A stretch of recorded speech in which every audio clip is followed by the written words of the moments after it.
Captain Zara Vex gripped the controls of her salvage vessel, Scrap Hunter, as it drifted through the Kepler Nebula's edge. The floating graveyard stretched endlessly before them, twisted metal hulks spinning slowly in the cosmic void. Her crew of 4 had been working these dead zones for months, picking clean the bones of forgotten battles. "Got something on scanners," called out Nico, her scanner operator. His 6 arms moved across the controls with practiced precision. "Big one, Captain. Looks intact." Through the viewport, Zara spotted it. A massive vessel, sleek and dark, floating, motionless among the debris. Unlike the other wrecks, this ship showed no battle damage. Its hull was a deep black that seemed to swallow light itself. "Never seen a design like that," muttered Finn, their engineer, his blue-scaled face wrinkled in confusion. "Not Galactic Union, not Consortium, not even Old Republic tech." The ship was enormous, easily 3 times the size of their own vessel. Strange symbols ran along its hull, faded but still visible. At the bow, a crest caught the starlight, an eagle with spread wings, clutching arrows and an olive branch. "Run a deep scan," Zara ordered. "Let's see what we're dealing with." As their scanners probed the mysterious vessel, something unexpected happened. The dead ship's lights flickered on, one by one, running down its length like a slow awakening. The crew watched in stunned silence as the massive hull began to glow with internal power. "Captain," Nico's voice cracked. "The scan hit something. Some kind of automated system just activated." The comm system crackled to life. Static filled the bridge, then cleared into a voice, human, speaking in an ancient Earth dialect their universal translators struggled with. "Warning. Unauthorized. Scan detected. This is the UES Prometheus, Terra Defense Force. State your intentions." Zara's blood ran cold. Human ships had been extinct for over 2 centuries. The Terran colonies had fallen during the Great Purge, their homeworld Earth reduced to radioactive ash. Yet here was a human vessel, talking to them from beyond the grave. "This is Captain Vex of the independent salvage ship Scrap Hunter," she replied carefully. "We detected your vessel and wanted to offer assistance." A long pause. When the voice returned, it carried a weight of infinite sadness and barely contained rage. "Assistance? You're not human. Your species participated in the cleansing wars. You helped burn our worlds." The ship's weapon systems suddenly came online, energy signatures blazing across their screens. "We remember everything, every planet, every colony, every child." The Prometheus began moving toward them, its massive bulk defying physics as it glided without visible propulsion. Zara realized with growing horror that they hadn't found a derelict. They'd awakened something that had been waiting in the dark, nursing its wounds and its memories. "All hands, prepare for emergency jump," she ordered, but their engines wouldn't respond. Something was jamming their systems. The human ship drew closer, and Zara could see movement behind its viewports, shadows of the crew that should have been dead for centuries. Admiral Keth Zorak paced the bridge of the hegemony flagship Iron Talon, his scaled hide reflecting the red battle lights. The distress beacon from the salvage ship had cut off abruptly 3 hours ago, leaving only coordinates and a terrifying message. "Human ship active, requesting immediate assistance." "Impossible," growled his tactical officer Venom. "The cleansing. Wars ended 200 years ago, we made sure of that, but Zorak wasn't so certain. As a young officer, he'd served in the final battles above Earth. He remembered the desperate human resistance, their strange technology that seemed to adapt and evolve. Most disturbing were the rumors of something called the Phoenix Protocol, a last resort program that nobody fully understood. Their fleet of 12 warships dropped out of hyperspace at the edge of the Kepler Nebula. The sight that greeted them defied explanation. The salvage ship Scrap Hunter floated dead in space, its hull intact but completely dark. and beside it, like a predator next to its prey, hung a massive black vessel that belonged in a museum. "By the void," whispered Venom. "That's a human dreadnought. Look at the size of it." The human ship was a monster, bristling with weapon ports and armor plating. Along its hull, ancient Terran symbols glowed with cold fire. Most chilling of all, it was scanning them with technology that their sensors couldn't identify. "All ships, maintain distance and prepare for defensive action," Zorak ordered. "Open a channel to the human vessel." The response came immediately, broadcast on all frequencies in perfect galactic standard. "I am Captain Marcus Steele of the United Earthship Prometheus. You are trespassing in a protected memorial zone. Withdraw immediately or face the consequences." Zorak stepped forward. "Captain Steele, I am Admiral Zorak of the Galactic Hegemony.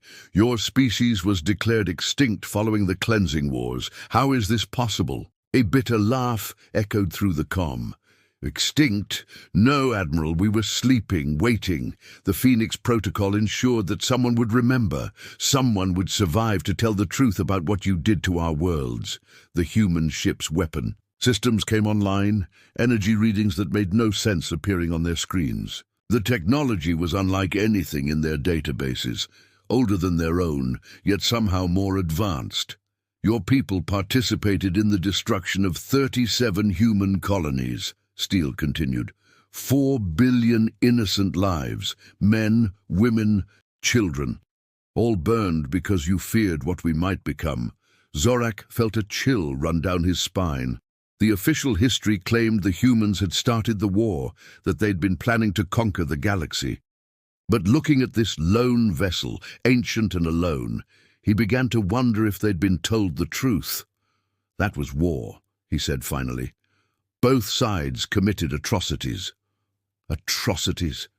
The human captain's voice turned cold as space itself. "You bombed civilian transports, you poisoned water supplies. You made sure no human child would ever be born again. That wasn't war, Admiral. That was genocide." The Prometheus began moving, its massive bulk somehow graceful as it approached the hegemony fleet. Zorak's sensors detected impossible energy. Patterns. The ship was somehow drawing power from the vacuum of space itself. "All ships, prepare to engage," he ordered. But even as he spoke, he knew they were facing something beyond their understanding. Dr. Lyra Voss, chief xenobiologist of the research vessel Starseeker, had been monitoring the confrontation from a safe distance when the impossible happened. The human dreadnought Prometheus didn't attack the hegemony fleet. It transmitted a data burst that crashed through every defensive system like they were made of paper. "Captain," she called to her commanding officer, "we're receiving massive data uploads. The human ship is downloading information directly to our computers. What they found in those files changed everything. Historical records, video logs, personal testimonies, all from the human side of the Cleansing Wars. The official history they'd all learned was a lie. The humans hadn't been aggressive conquerors. They'd been explorers, scientists, dreamers, reaching for the stars. The truth was uglier than anyone had imagined. The Galactic Council had feared human adaptability, their rapid technological advancement, their strange ability to bond with other species despite their youth. So they'd made a decision: eliminate the threat before it grew too large. "Look at this," Lyra whispered, her tentacles trembling as she watched footage of human children being evacuated from burning colonies. They weren't soldiers. They were refugees. On the main screen, Captain Steele's face appeared, weathered, scarred, but unmistakably human. His eyes held the weight of centuries. "You want to know how we survived?" he asked. "The Phoenix Protocol wasn't just a weapons system. It was an ark.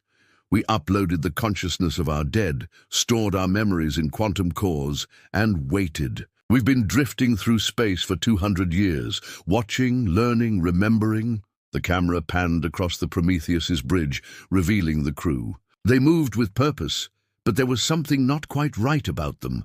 Their movements were too precise, their eyes too bright. These weren't living humans. They were something else entirely. "We are the ghosts of terror," Steele continued. "The echo of a species you tried to erase, and we've been preparing for this moment." Admiral Zorak's voice crackled through the comm.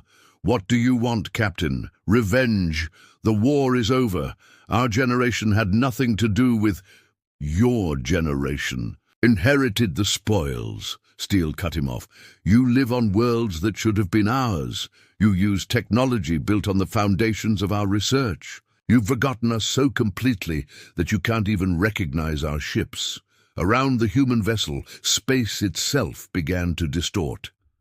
Other shapes emerged from the void, more human ships, dozens of them, appearing from nowhere like ghosts, materializing in a graveyard. Each one bore the scars of the final battles, but their weapons were very much alive. The Phoenix Protocol didn't just preserve our memories, Steele explained. It gave us time to think, to plan, to become something more than human. We are the judgment of history, and we have been patient." Lyra watched in fascination and horror as the human fleet arranged itself in formation. Their technology was beyond anything she'd seen. Ships that moved without engines, weapons that bent space-time itself, shields that seemed to draw energy from parallel dimensions. "Captain Steele," she transmitted on a narrow beam, "this is Dr. Lyra Voss of the scientific vessel Starseeker. I've reviewed your historical records. My people, we weren't part of the cleansing wars. We were barely spacefaring then." The human captain's image turned toward her, his expression softening slightly. "Dr. Voss, yes, the Kithara were indeed peaceful during that time, but you benefited from our extinction nonetheless. You claim worlds we explored, used trade routes we established. Then what do you want?" she asked. "Justice, compensation, the return of human colonies?" Steele smiled, and it was the saddest thing she'd ever seen. "We want something much simpler, Doctor. We want to be remembered. We want the truth to be told, and we want to ensure that genocide is never forgotten, never repeated." The Galactic Council convened in emergency session as news of humanity's returns spread across known space. Representatives from 100 species gathered in the Great Chamber on Nexus Prime, their voices raised in panic and confusion. Chancellor Thrix of the Altair Syndicate called for order, his crystalline form refracting the chamber's lights into rainbow patterns. "The situation is unprecedented," he announced. "We have confirmed reports of human ships operating in 17 sectors. They're not attacking, but their presence is unsettling." Council member Jax of the Centauri Republic stood to speak. "My people have received historical documents from these ghost ships. If what they claim is true, then we are all complicit in the greatest crime in galactic history." Murmurs of protest rose from the assembly. The official history was clear. Humanity had been an aggressive species expanding too rapidly, threatening established order. The cleansing wars had been a regrettable but necessary action to preserve galactic peace. But the evidence was overwhelming. Personal logs from human families, scientific records showing peaceful exploration missions, communication intercepts revealing the Council's secret meetings where they'd planned humanity's destruction. The truth was undeniable. They had committed genocide against an innocent species. On the main screen, Captain Steele's image appeared, his ghost-white face grave as he addressed the assembly. "Honored delegates," he began, his voice carrying across the chamber, "we are not here for war. We are here for justice. For 2 centuries you have lived with the lie that we were monsters. Today, that lie dies." The human captain gestured, and holographic displays filled the chamber. Images of human colonies, of children at play, of scientists making discoveries that would have benefited all species. Then came the darker images. Galactic forces bombing civilian targets, poison gas deployed against refugee camps. The final, Assault on Earth itself. We were explorers, Steele continued. We sought friendship with other species. We shared our technology freely, and you repaid that trust with extinction. Chancellor Thrix found his voice. Captain Steele, the current council, had no part in those decisions. The leaders who ordered the cleansing wars are long dead. But you inherited their worlds, Steele replied. You built your prosperity on our graves. The least you can do is acknowledge the truth. The chamber erupted in debate. Some species called for reparations, others for military action against the Ghost Fleet. But the humans had made their point. They could appear anywhere, anytime, with technology that made them effectively untouchable. Representative Kara of the Terran Memorial Foundation, one of the few groups that had tried to preserve human history, stood to speak. What do you want from us, Captain? How can we make amends for what was done? Steele's expression softened slightly. We want our story told. We want monuments to our dead. We want the galaxy to remember that we existed, that we had dreams and hopes and children who will never grow up. And if we refuse? Asked a voice. From the back, the human captain's smile was cold. Then we'll keep appearing in your nightmares.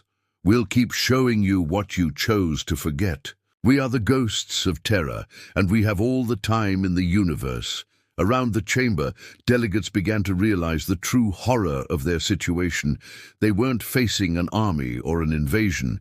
They were facing the collective guilt of an entire galaxy given form and purpose. The humans had become something beyond life and death. They had become memory itself. 1 year after the first encounter with the human Ghost Fleet, the galaxy had changed forever. Memorial parks dotted hundreds of worlds, each one telling the story of humanity's rise and fall. School children learned about the cleansing wars as the darkest chapter in galactic history. The truth, long buried, had finally come to light. Dr. Liravos stood in the memorial garden on Kepler Station, reading the names carved into black stone. Thousands of human names representing millions who had died. At the center of the memorial, a fountain played with water brought from Earth's ruins, the only water in the galaxy that had once sustained human life. Dr. Voss. The voice made her turn. Captain Steele stood behind her, his ghostly form more solid than she'd ever seen it. Around them, other visitors to the memorial gave him a wide berth, still unsure how to react to the returned dead. "Captain," she replied, "I wanted to thank you. The historical documents you've shared have revolutionized our understanding of the pre-war period. My students are writing papers on human scientific contributions that were previously unknown." Steele nodded, his expression peaceful. That's all we ever wanted, not revenge, not conquest, just to be remembered. They walked together through the garden, past exhibits showing human art, music, and literature. Children from a dozen species played nearby, their laughter echoing off the memorial walls. "What happens now?" Lyra asked. "Will you and your people move on? Find peace?" The human captain was quiet for a long moment. "Some of us will. The Phoenix Protocol was never meant to be permanent. We were holding on until the truth could be told. Now that it has been, some of our people are ready to let go. But not all. No. Some of us have found a new purpose. We've become guardians of memory, protectors of the innocent. When another species faces extinction, when genocide rears its ugly head, we'll be there to stop it." Lyra shivered at the implication. The human Ghost Fleet had become something more than the remnant of a dead species. They were the galaxy's conscience, ensuring that the mistakes of the past would never be repeated. As they reached the memorial center, Steele paused. "There's something I want to show you," he said, activating a holographic display. The image showed a star map with dozens of points marked in blue light. "What am I looking at?" Lyra asked. "Hope," Steele replied. "These are the locations where we've found human genetic material, DNA fragments, preserved tissue samples, even a few intact bodies in stasis. The Phoenix Protocol had one final component we never told anyone about. Lyra's eyes widened as she understood. Resurrection. Not for us, Steele said quickly. We're echoes, shadows of what we once were. But we can bring back true humanity. Living, breathing humans who can grow and change and dream again. It will take time, perhaps centuries, but the species that was murdered can be reborn. The implications were staggering. Humanity could return, not as ghosts or memories, but as living beings ready to take their place among the stars once more. Will they forgive us? Lyra whispered. Steele smiled, and for the first time it held genuine warmth. That's not for us to decide, but I think they will. Forgiveness was always humanity's greatest strength. Even after everything that was done to us, we still believe in the possibility of redemption. As the sun set over Kepler Station, casting long shadows across the Memorial Garden, Dr. Lyra Voss realized she was witnessing the birth of a new age. The galaxy had learned to remember its mistakes, and from that remembrance, hope could grow again. The ghosts of terror would continue their vigil, ensuring that the universe never forgot the price of fear and hatred. And somewhere in the vast darkness of space, the first stirrings of new human life were beginning to take hold. The species that had been erased was preparing to return, carrying with them the wisdom of their tragic history and the promise of a brighter future.